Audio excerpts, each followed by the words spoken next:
আসসালামু আলাইকুম ওয়ারহমতুল্লাহি ওয়াবারাকাতুহু। সম্মানিত ইমানদার ভাই এবং বোনেরা, আজকের ভিডিও খুবই গুরুত্বপূর্ণ বিষয় এনেছি। আজকের ভিডিওতে আমরা বিষয় এনেছি আল্লাহ তাবারক ওয়া তাআলা কেন আমাদের দোয়া সাথে সাথে কবুল করেন না, তার কারণ কি? ভাই, আপনি কি কখনো কেঁদে কেঁদে দোয়া করেছেন? বোন, আপনি কি কখনো কেঁদে কেঁদে দোয়া করেছেন কিন্তু কিছুই বদলায় না, তাই না? আমরা অনেক সময় কেঁদে কেঁদে দোয়া করেছি। ভাই হোক, বোন হোক, মা হোক, যেই হোক, মানুষেরা কেঁদে কেঁদে দোয়া করে, কিন্তু তারপরেও কিছুই বদলায় না। কেন বদলায় না, তার কারণ কি? আজকের ভিডিওতে ইনশাআল্লাহ তাবারক ওয়া তাআলা আল্লাহ চাইলে সঠিক ব্যাখ্যা এবং সঠিক তথ্য আপনাদের কাছে বলবো, শেয়ার করব।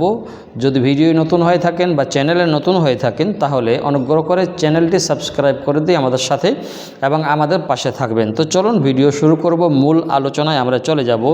কোরআনে কারীমে আল্লাহ তাবারক ওয়া তাআলা বলেছেন, আউযু বিল্লাহি মিনাশ শাইতানির রাজিম, বিসমিল্লাহির রহমানির রহিম, ওয়া ইয়াদউল ইনসান বিশশাররি দুআআহু বিল খায়র।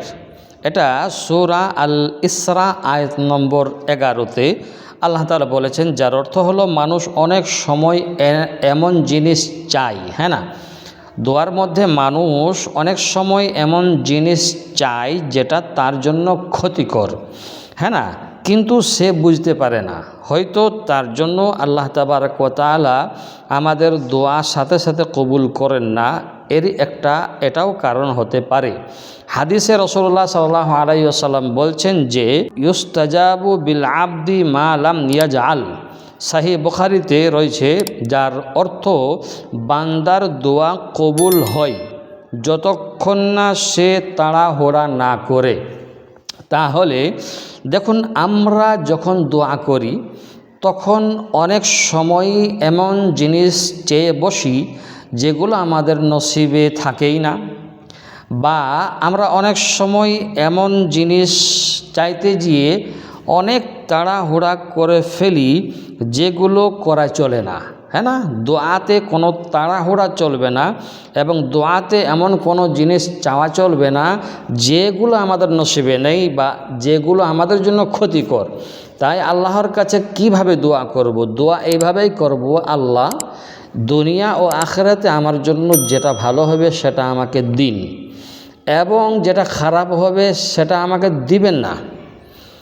আর হে আল্লাহ, আমার নসিবে যেটা ভালো আছে দুনিয়া ও আখিরাতে আমাকে সেটা দিন। আমার নসিবে যেটা খারাপ হতে পারে বা খারাপ কোনো বিপদ আপদ আসতে পারে, তো সেগুলো আমাকে দিবেন না। সেগুলো থেকে আমাকে মুক্ত রাখুন বা আমাকে মুক্তি দিন, আমাকে নিরাপত্তায় রাখুন। এইভাবে আমরা যদি দোয়া করি তো ইনশাআল্লাহ তাবারক ওয়া তাআলা আল্লাহ তাআলা আমাদের দোয়া কবুল করবেন। এখানে একটা নসিহত বলি, দোয়া কবুল না হওয়ার মানে আল্লাহ যে না বলেছেন এটা নয়।